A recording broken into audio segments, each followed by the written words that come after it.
to a new edition of Right Aligned with Rhiannon and Blair from Where Giants Roam in Scotland. If anybody's got any questions throughout, please just drop them into the live chat and we'll ask the guys during or at the end, whenever there's time. And also we've started to pad out our YouTube gallery now, so there's quite a good library of past talks on there if anybody's interested in catching up with our old stuff.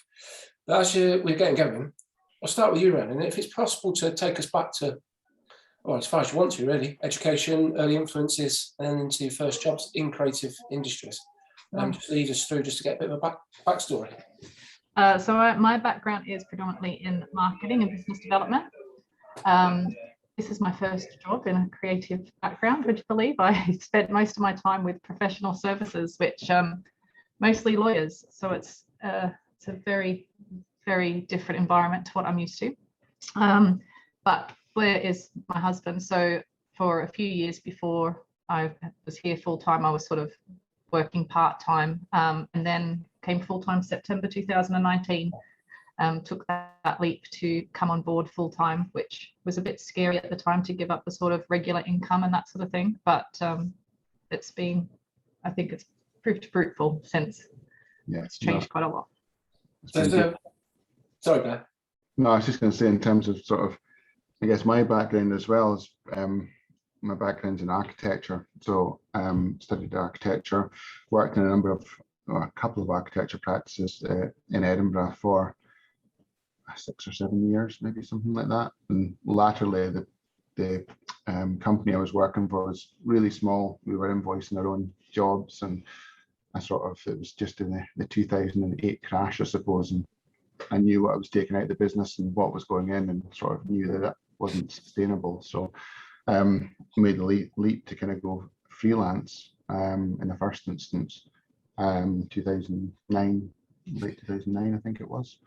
And then 2010 set up what was Render Studio. We're supposed to go into the rebrand a bit later, but and then worked myself for about 6 years doing architecture and architectural visualization for other architects. And accidental traction, we ended up doing a lot of drinks work, and yeah, that's kind of what we're known for really now. Brilliant.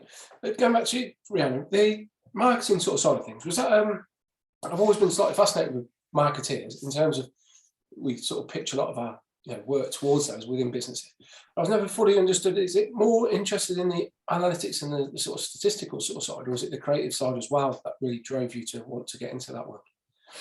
Probably more the creative side, to be honest. I was sort of quite high up where I was, so I was doing a lot of strategic marketing and that sort of thing, so setting the tone for the direction of the company. So I would say it's more strategic and sort of business aligned marketing, which the creative fell under that, and the analytics did as well. But yeah, it was probably more the creative that was fun rather than the data part of it. And was that in your home country that you were originally? When did you come to the UK? I came to the UK in my mid-20s. So I worked for law firms, from since I've arrived. But before that, I was at Swarovski, the crystal company, and I did sort of marketing and events for them. Wow. So then that progression, do you think you would have stayed within that if you hadn't have met Blair? Was it creative side? That would have pushed you maybe towards marketing within creative industries more? I think I probably would have stayed at the law firms, to be honest. Because it's what it's much more enjoyable to be in the creative space rather than there. But yeah, I probably wouldn't have deviated too far away from the professional services, I think. Yeah. And Blair, when you talked about the architectural sort of side, is that something you studied at? Did you go to university? Yeah, I studied architectural technology for 4 years, and then came out and worked for a couple of companies in Edinburgh. I gave up architecture, so to speak, about 3 years ago. Pretty much when you was it 5 years? Feels like 3 years ago. Yeah, sort of just drew a line in the sand, and I think it was a culmination of a few things. But I think, we were sort of looking at the business from a sort of strategic point, I suppose, in that, there are so many architects out there, and we were all fighting for this very small sort of slice of the pie. And a lot of the work that I was doing was small scale resi extensions, that kind of thing, which, you know, was, you know, quite hard work for, you know, what you're having to put in, and what you're getting out. So we made a decision that, you know, there was only, I think at the time, probably a handful of companies, CGI companies, in the UK, and we just thought, well, that's a bit of a niche. We should sort of look into that. And I'd always been so interested in the 3D side of things anyway, where the architecture was just kind of the bread and butter. That you know, most of the projects that I worked on, I would always do some 3D on them, from a design point of view as well, just to sort of get my head around the spaces and stuff. So yeah, we kind of fell into it from there. And was that sort of the infancy of that technology at the time? Was that, it was just, yeah, it was relatively young, and there weren't. Yeah, we did a little bit of sort of 3D modeling at uni, but it was, you know, typical uni courses. You sort of, you get shown a little bit, and it's depends how far you want to take that. So I was always pretty interested in it, and yeah, you know, it's kind of, I guess, grown arms and legs from there, really. And I think at the time that you're at uni, you couldn't study. No. You couldn't study 3D. It wasn't around. So most of the guys in the industry, the sort of leading architectural visualizers, are all architecturally trained. You know, it's I guess it's probably the same in the product world, but there's a lot of industrial designers who've turned to sort of 3D as well. So, you know, it's almost like it's a sort of afterthought, not afterthought, but, you know, it's not necessarily the sort of main focus, whereas, you know, a lot of the guys we have in the studio now are all trained in 3D, trained animation, you know, which at the time didn't really exist. Yeah, and I think take it for granted, but I'm surprised how many people I speak to during these conversations where the thing that they now do wasn't readily available at the time. So whether it's design or branding, you know, I remember when I was at school, you just had to do art. There was no design. It just didn't exist, you know, in terms of the education system. So was that when you did architecture, was that a passion for that from a young age, or was that a case of there was nothing else?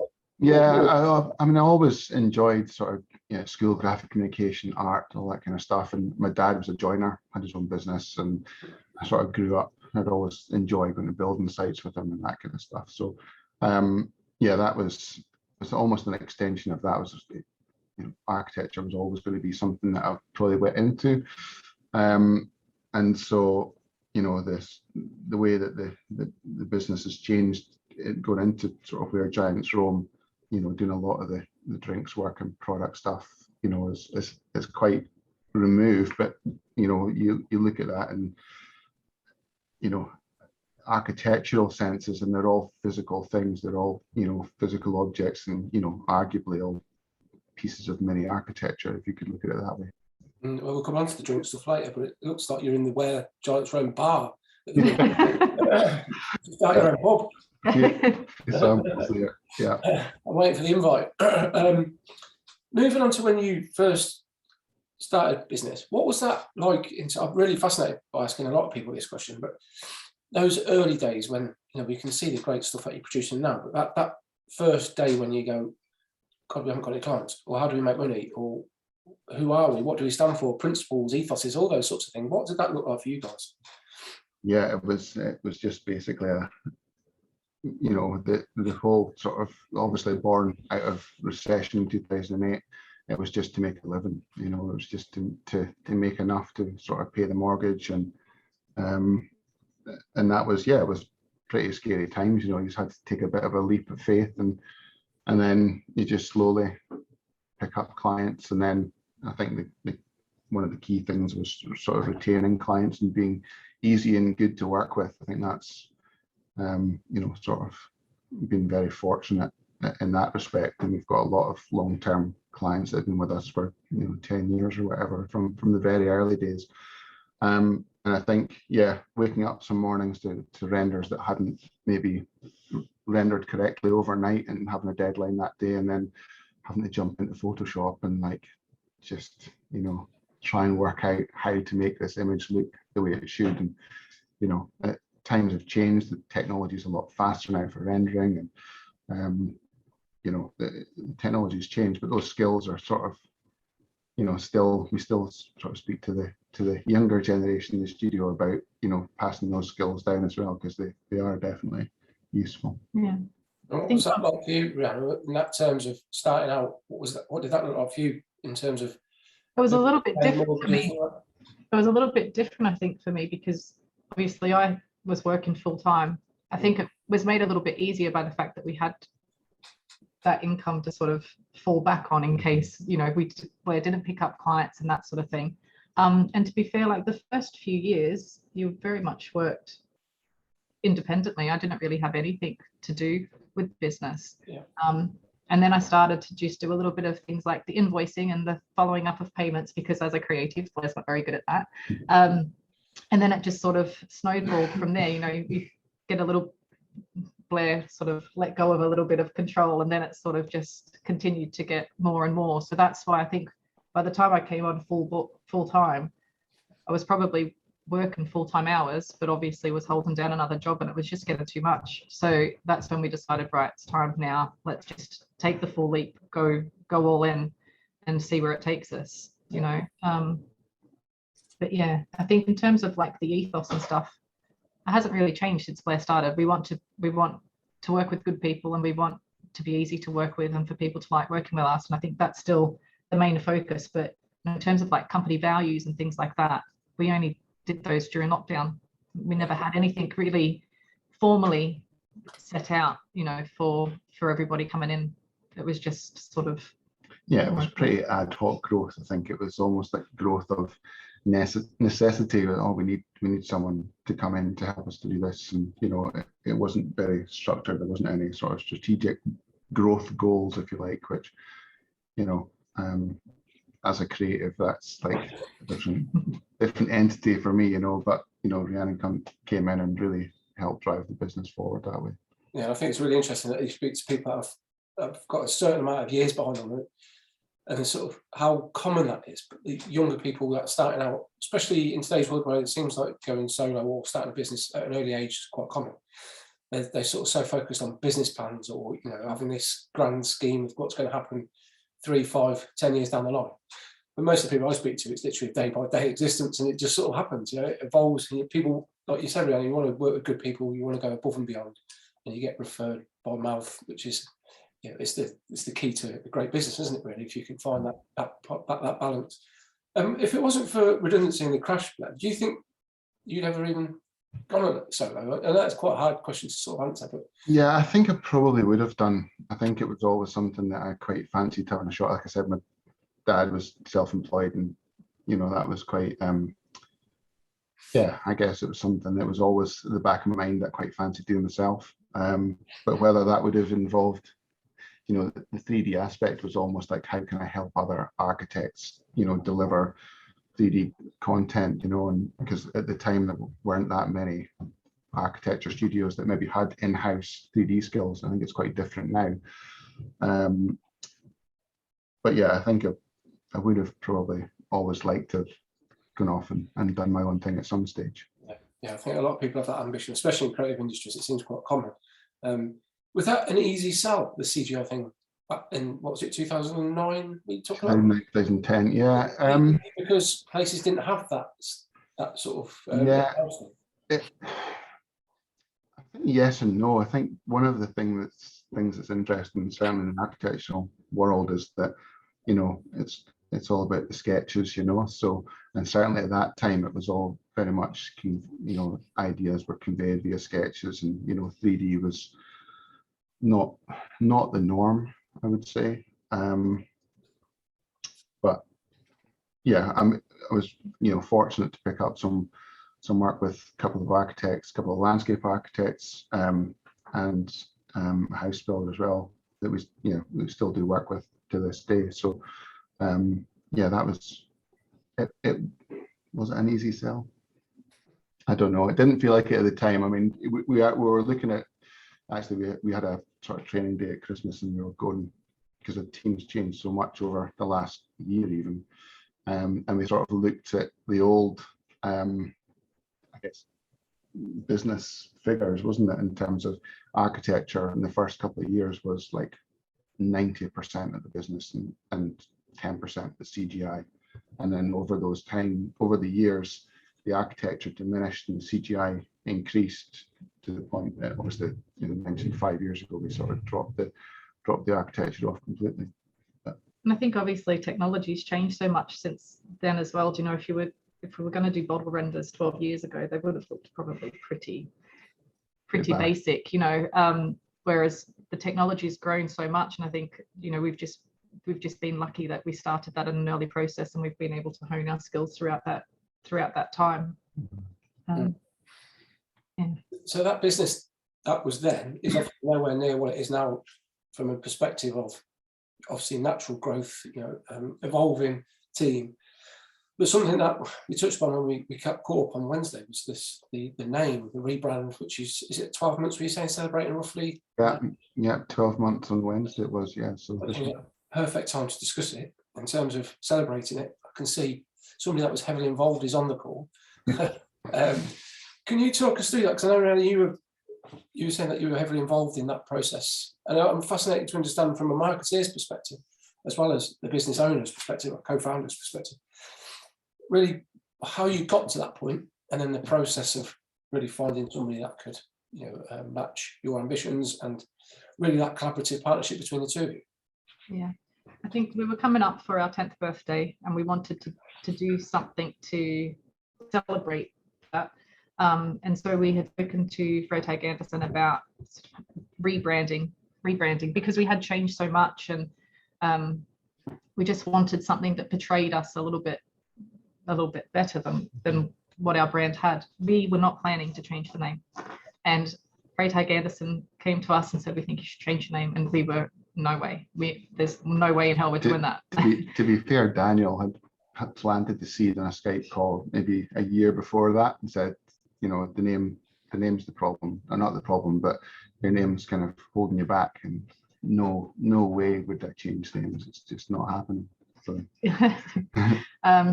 And so then when we had our initial talks with them, and we've worked with them since we started, you know, they know our business better than probably anybody else.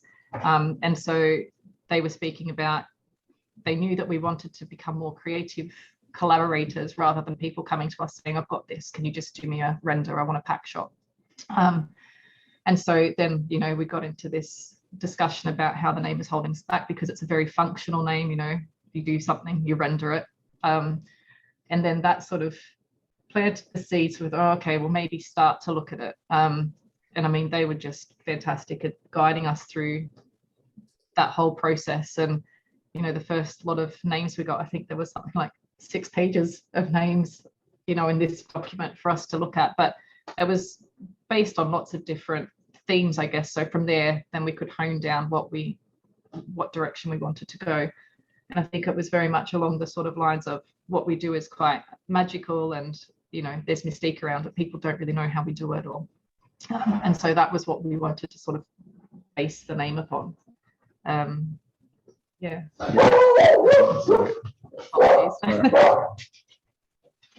Our dog, the studio dog, someone's arrived. Apologies. Yeah, the name was changed, getting excited.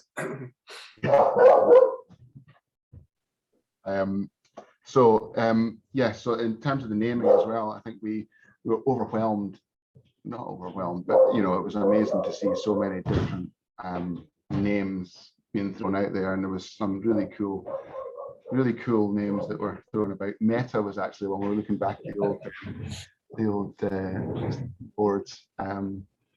So yeah, it was an really interesting process, and, you know, I think there was one name that sort of jumped out at us, which was Here Be Dragons, and we sort of thought, okay, that's quite cool. It's a bit more edgy than sort of Render Studio, and then you know, going through that process, we realized that there was a, you know, company in the States that maybe had a similar name, did similar things. So, you know, it was along those lines, and Daniel came back with, you know, Queer Giants Rome, and we were saying, yeah, I love it. That's exactly what we're looking for, and it was, yeah, a really enjoyable process. Was it really? Did you find that? Then that was obviously during lockdown, wasn't it? So there was a lot more time. Or did you have the time Was the business a little bit quieter at that point where you could maybe have the luxury? No. Yeah, like when we first went into lockdown, when everyone went into lockdown, we would sort of 3.5 people. And the first 3 months, I think we turned over what we would generally turn over in a month. So that was a little bit scary, you know, to sort of go through that. But then when we hit month 4, it just got busier and busier and busier. And by the end of that financial year, we had our best year ever. So, and I think by the end of that financial year, we were at about 7.5 people or something like that. So lockdown, it was a roller coaster for us, because we had that first 3 months where we were like, oh, right, we're going to have to seriously keep an eye on this. And then it just skyrocketed. So we were very lucky in that respect. So that we didn't have that much additional time to sit there and think about it and stuff. Yeah. So do you think that obviously the branding would have played a big part of that, but have you noticed say even, and it's difficult to know if the business turnover is related to the branding, but in terms of say people talking about it or coming to you inquiring about it, has that played a big role in sort of like the mystique of the brand and what you guys were about, as opposed to being dead obvious with Render? Yeah, I think the name, I mean, the rebrand as a whole has worked perfectly. I mean, we were really struggling, as Rihanna mentioned, to have creative input and sort of, you know, people would come to us and say, can you render that? Can you render this? And, you know, there was no creativity there. Whereas as part of the rebrand, we knew how we worked with the guys at Freytag Anderson, and we knew that we could just bounce things around and be collaborative, and, you know, that whole process was quite fluid, and we wanted to be able to work like that and with our other clients, and not just them, you know, that's the work. So we had to work out on how we conveyed that to everyone else, and I think it's been successful from that. Certainly overnight, you know, after the rebrand, we had clients who would have maybe come to us before and said, like, we've got this brief, want you to render this, and then at the end of that sentence there'd be or maybe you've got some other ideas, and that small, you know, extension to that sentence was like, okay, that's worked, because instantly people are now coming to us thinking, okay, these guys can actually help us with the creative and work collaboratively, which, you know, was a big sort of step forward for us, and you know, it's kind of gone on leaps and bounds from there, really. Was that a scary moment though, is in the idea that you could have sort of, or you would have over the time of the business before, got maybe just used to just that commentary of like, can you just render this, can you just, you know, sort of thrown it at you in a bit like a sort of secondary sort of way, but then to have that little note where it's sort of like, oh god, we have to now unleash out this creativity that we've always wanted to. Did you feel the pressure in that phase?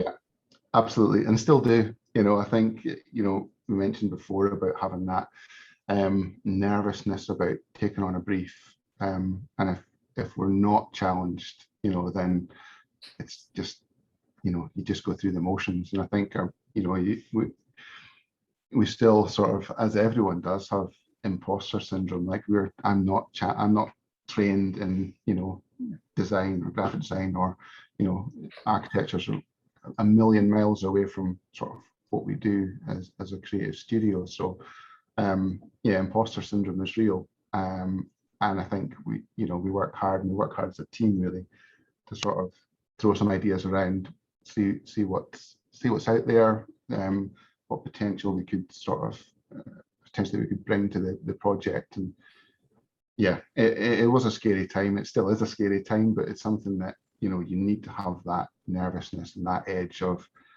you know, I wouldn't say fear of failure, but, you know, you need to be challenged, I think, to be able to. I sort of always think and say to a lot of people that even though you probably wouldn't have the nerve to go to Ladbrokes and put £10,000 on a horse tomorrow in the Grand National, we're all sort of taking massive gambles, aren't we, every day, in terms of, like, you know, rechanging the name of the business. You're not trained in design. You've employed 7 people in 4 weeks or whatever it might have been. Yeah, that's just constantly sort of pushing yourself out. You know, the business, there's limits to sort of strive for what you believe in, but it's a huge gamble, isn't it, to keep on doing that? Yeah, there's definitely been a few times where, you know, there's been challenging projects, and we just think, you just have to get your head down and get through it, and at the end of it, more often than not, you come out with something that you're really proud of, and you can look back at those hard times and think, actually, it was worth it. Yeah, And there's a lot of learnings as well. Yeah. A difficult project, you learn so much from that next time. Yeah. I suppose you just got to dive in, haven't you? The worst thing you could do is turn it away, I suppose, unless it's completely not right. You got to just dive in and hope for the best, but also have full confidence and belief in the team and what you're capable of. One thing I just wanted to touch upon, I suppose it's good that you had the relationship you already had with the guys at the agency, the design agency. But when they suggested the first time they said about the name, what was that actually like, privately? I know you probably can't say too much. But was there a case of, hey, you cheeky bastards? You built this thing up, you're proud of it, it's come from, it's your own invention, something you put blood, sweat and tears into. What is that like? Or was that, I know you just touched upon the idea that we're not going to change it, but realistic, what would that look like? Yeah, I mean, it was a little bit of a, it was a bit of a moment of like, I can't believe you're saying that our name's not fit for purpose, sort of thing. Yeah. You guys came up with the name in the first place, So, it was, deep down, I kind of knew that it didn't, we had changed, and the render studio thing was very much, akin to, render for, outside render in a house. If it was, architecture based, or it could be render, as in CGI. So it had a sort of dual purpose, I suppose, or links to both, I suppose. But yeah, it was. Because it was lockdown as well, and I guess what we were concerned about is that it would look like that we've gone out of business and then we just gone and set up this, whole nother business. And that was a concern for us as well, like how that would be perceived by people. But I think I've come around to the name change a little bit before you did. And then once we made the decision, that was it, all in, and it got to the stage where like, I can't wait to move on and start the journey as Where Giants Roam. Yeah, there was a challenging time as well, as once we did make that decision to sort of change name, everyone on the call will know how much, time goes into, creating, the content for the website, and, any sort of launch reel or any kind of work that goes along with that. And then you've got to juggle your own, your client work as well. Which, we were hitting a really busy period at that time as well. So yeah, it was all challenging, but we felt we needed to just push on and drive it through, and, the website can get updated and projects can get added later. It doesn't need to be the finished product. Although saying that, I think we've only added a couple of projects to our website. So it's always the way, isn't it? Your own personal stuff takes a backseat, doesn't it? Priorities, clients. It's fantastic to know more about that whole process. And I think there is always that worry, isn't there, that people might think it's something negative has happened within the business that caused that change of heart. But it's majority of the time, it's always just to reposition yourself, isn't it? And just sort of, it reflects where you're at now after all this time, which is great to see. Something I'm really interested in talking about, and again, it's something we touched upon on Wednesday when we caught up, is about the way that you work collaboratively. And you've mentioned that there throughout this so far, really, about working with architects, etc. But I've seen a lot of your work, working with other agencies. Is that now, or is that constantly been the sort of bread and butter of your work? I mean, yeah, yes and no. I think the collaborative process, like I said, we worked with Freytag Anderson quite collaboratively, and we found that was quite, we enjoyed that. It does, when you're saying, about being scarce, sometimes, if you've got working collaboratively with a big global agency, it can feel, because we're not, design based, there's that kind of imposter syndrome that I mentioned earlier, and like, why would our ideas be sort of worthy, if you like? But I think it's been, rewarding to sort of speak to some of these massive agencies, and they are interested in what we've got to say, and actively want us to come back with ideas, and that's, you know, that's great. And then you know, from there, that just sparks discussion. So then, you know, okay, we like this idea that you've had, but this part doesn't really fit, and let's see how we can work that all together to come out with the sort of ideal solution. But yeah, it's always been part of the process. Is that something? How does that process work? Is that just a general, say, away from the relationship you've got with Freytag Anson? So with Meg Thought, that I'd seen that, you know, you've done a lot of stuff with Brewdog. Is that just a general inquiry, that just, you know, just a, you know, quite as simple as that, as them just reaching out to you, and it just blossoms from there? Yeah, exactly. I mean, Rhiannon's obviously background is in marketing, and I don't think we've really done any marketing as such, you know, over the period of the business's existence. You know, it's all been word of mouth, it's all been social media, it's all been, we've seen your stuff on design blogs, and, you know, I think we're very fortunate that our clients, you know, will tag us in the work. That makes such a big difference, to be able to sort of have that exposure, I suppose, online presence, that, you know, it'd be quite easy for some of these agencies not to sort of, you know, credit us. And that, you know, that's made a huge difference to be. So, you know, likes of, you mentioned Meg Thought, you came to us because they'd seen some work that we'd done direct with Brewdog, and then that kind of blossomed from there. And we've got a few, you know, we're doing a few projects with them just now as well. So it's, yeah, it's exciting times, and, you know, it's, like I say, it's good to have that collaborative process, and yeah, we enjoy it. Yeah, and I think that idea of, like, sort of respecting people by crediting them in projects and online has become a lot more commonplace in recent times that I've noticed. I think there's a lot more transparency with, maybe because of lockdown, some teams have shrunk to concentrate solely on their specialities, as opposed to maybe having a bigger team that they don't have full requirements for, so that they can maximise, say, your services. Or illustration has become huge in branding projects, and it's because there's so many great people out there, it seems like you can pick and choose the best people to work on any given project. So I suppose that's, again, something similar that you'll find. And it doesn't necessarily mean that you're going to be part of Meg Thoughts or Freytag Anson or anybody else's everyday projects, but they can pick up and pick and choose whoever it is. It's just based upon the project's requirements, isn't it? Yeah, absolutely. We found that as well in projects. You know, we're not just dealing even with the designers, there'd be sound engineers and things like that as well. So it is, you know, a lot of the jobs we are working on, there's more than one other studio that's involved in it. Yeah, and do you find the reverse? Do you actively find people to collaborate with you, or do you not have that need?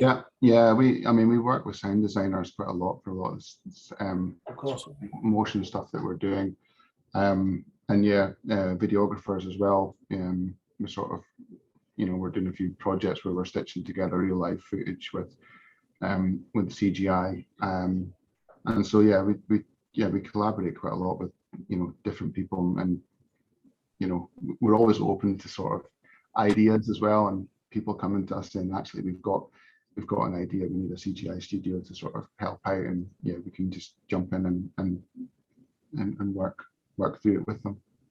Yeah, and just to elaborate what you just responded to there, that the idea that motion has become pretty commonplace now, hasn't it?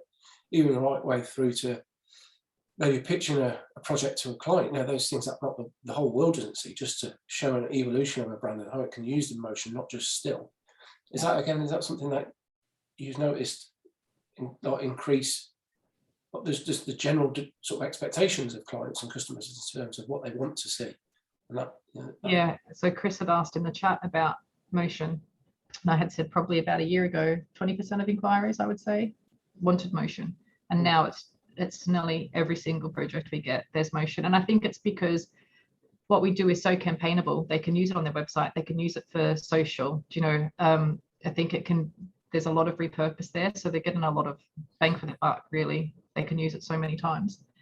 Yeah, I think it's also interesting though, because we obviously, when we rebranded, I mean, Render Studio, we were, you know, quite static, and we were known for static images, and part of the rebrand was to push we can do motion, we can do, you know, more sort of, you know, interactive content, I suppose. you know, I don't know whether it's part of the rebrand or just part of everyday kind of acceptance that motion is required. But we've seen a massive uptick in motion requirements. I suppose it's only going to grow, isn't it? I think more things, especially like social media, seem to be heading towards that. You know, those still seem to be slowly dying out, don't they? It seems to be much more headed towards that interactive sort of way of viewing. Something I'm really interested in is obviously you guys as a husband and wife family team don't want to cause any rifts. But how does that work? You know, to build something that seems to be very fast paced at the moment. You know, it's grown crazily in the last 12 months, and all the rebranding. You know, there's a lot of pressure there, right? When you've got people to manage. How does that affect you guys in general? Like, you know, is it all shop talk, or is it never stops? It never stops, does it? No, it's all consuming. It is all consuming. But it's exciting. You know, it's at an exciting time, and I think it's all consuming because we want it to be. You know, and we want it to be the best place for people to come and work, and we want to be the best, you know, studio that there is. And I think it does work pretty well. We're you know, we're obviously coming from different backgrounds. We think differently about you know, the majority of things, I would say, but also, you know, we're able to sort of, you know, come to some kind of agreement, I suppose, is the best way forward. And you know, in terms of the business side of stuff, that's Rhiannon's bag. It's not my thing, and the creative side's more my side of the business. So they are, well, we talk about it, and we are very, you know, we talk about it a lot. We are quite different, I suppose, and I'll let you do whatever you want to do, and you'll let me do whatever I want to do in terms of the direction. It has to be aligned, obviously, but you know, I think generally when we have ideas, they're generally, you know, we see the sort of benefit of that and sort of work together, push forward together. I suppose all else fails, you can raid the drinks cabinet, can't you? Yeah, exactly. I think it's interesting as well, though, because, you know, just thinking about, you know, other agencies maybe that have two creative partners that aren't husband and wife, and maybe, you know, there's maybe one has got aspirations to do, you know, something, and the other, you know, and then they maybe pull apart slightly. Or if you've got a board of partners, you know, how does that align in terms of the creative vision? I think we are quite fortunate, you know, that we're husband and wife, and that we can kind of push the company forward probably more quickly than maybe, you know, a traditional, you know, boards would be able to. Yeah, I think as well, like we're part of this RBS NatWest. It's called an accelerator program, and our accountant had asked us, or had recommended, that we go on this, and it provided like loads of training and mentors and things like that. And we first went on that, I think, when I came on full time. And before that, you know, there wasn't really any business plan. We grew because we needed to, because we were getting in more jobs and we were busy, but there was no real focus on where we wanted to go or what we wanted to achieve. And I think that really helped us sort of sit down and speak about, what do we want from the business? What, you know, where's this all going, and that sort of thing. So although Blair had the business himself for such a long time, I think in terms of like us aligning, it came together, if that makes sense, you know, because it wasn't Blair had these ideas for the sort of past 6-7 years about what was going on, and then I sort of just plopped in. It was more, we decided that direction together. So I think that helps as well. Yeah, that must be, when you get it right, it must be extremely rewarding, is in the sense that you're doing it together. You know, it comes with other pressures, but you know, whether that brings you closer, because, you know, sometimes when your partner's working, you know, doing 9 to 5s in separate places, it's sort of a bit like passing ships, can't it? Yeah. So the idea of being all together, all consuming, can be a bit much for some people, but maybe the sense for you guys is that by doing it collectively, it's much, you know, it makes the relationship stronger. Maybe it's a nice way of thinking. It has its moments. It's something we get asked a lot about, to do a show. Hopefully we're going to do one later this year about the right way to go about, whether it's on your own, limited company, partnerships, all those sorts of things. I think it's a really interesting conversation, and something that's not always that easy to access in creative industries. You just sort of see people doing it in a certain way, and you sort of think, I'd like to do it that way, or I'd like to do it a different way, but not really the reasons why or the structure behind it. So it's an interesting topic. One thing before, I again notice the time's flying by, but I'm really interested in the environment of where people are and how that helps or changes the way that they think.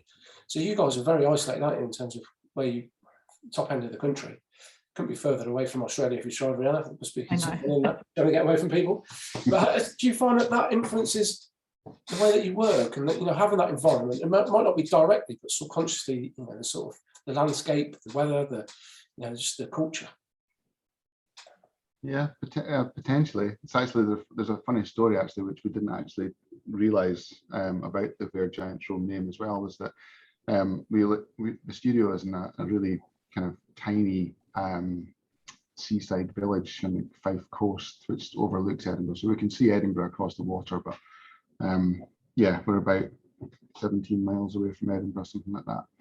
And the hill, which is just behind the studio, back in the day, used to have apparently a thing called the Giant's Footsteps at the top of this hill, where it was like there was sort of indents in the landscape, which was some of the local people in the village had asked us, did you call it Bear Giants Rome because of the giant footsteps? And I didn't know anything about that. So yeah, that's quite a coincidence. But yeah, I think we're pretty remote. It has its benefits, it has its challenges. I think we're fortunate that we've got, I think, seven people live in the village.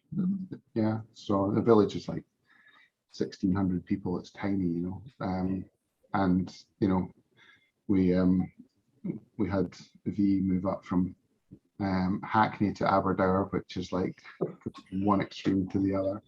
And yeah, we've got people all over Glasgow, Edinburgh, and yeah, quite a few people have moved to the village and seem to enjoy the lifestyle. But I think it is challenging when you're looking at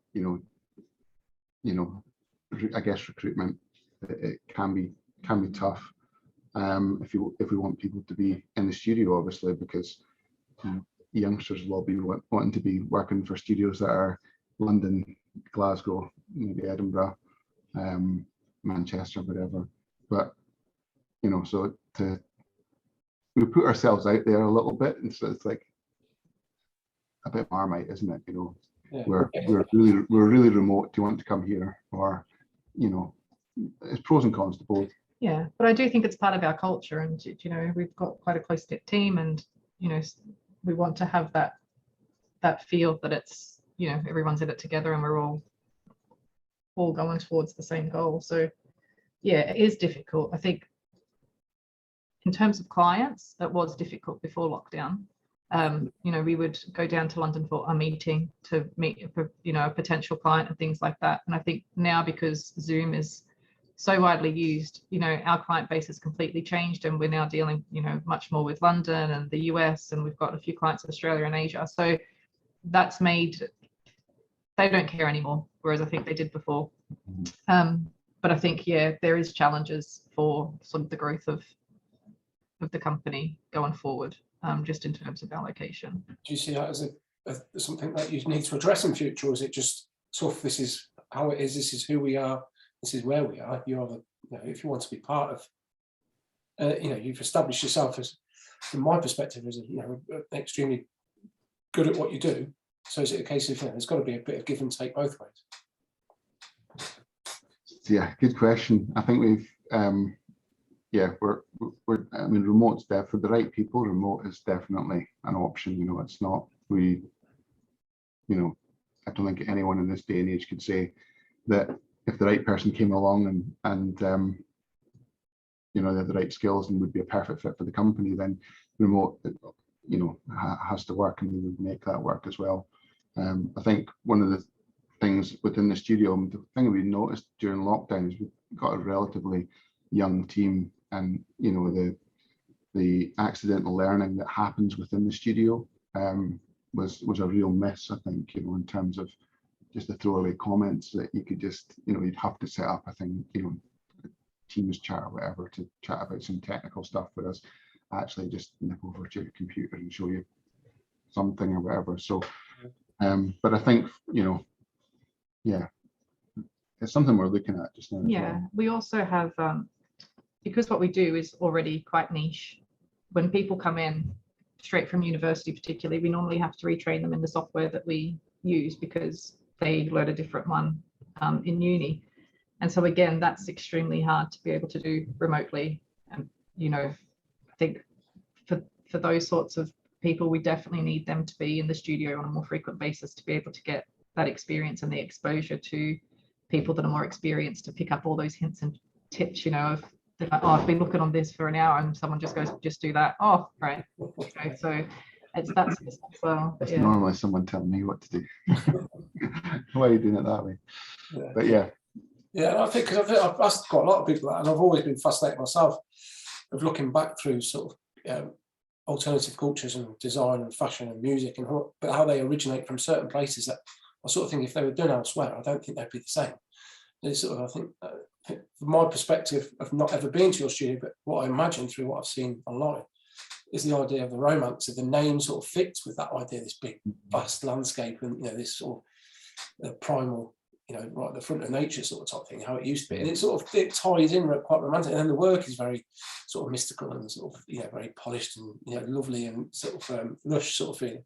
I imagine if that was done in London or something, it would have nowhere near the same connotation. So it's just an interesting. It is, yeah, it's interesting. It's one of these things that you never think about in terms of the brand. I'm sure Frederick Anderson obviously thought about that. Yeah.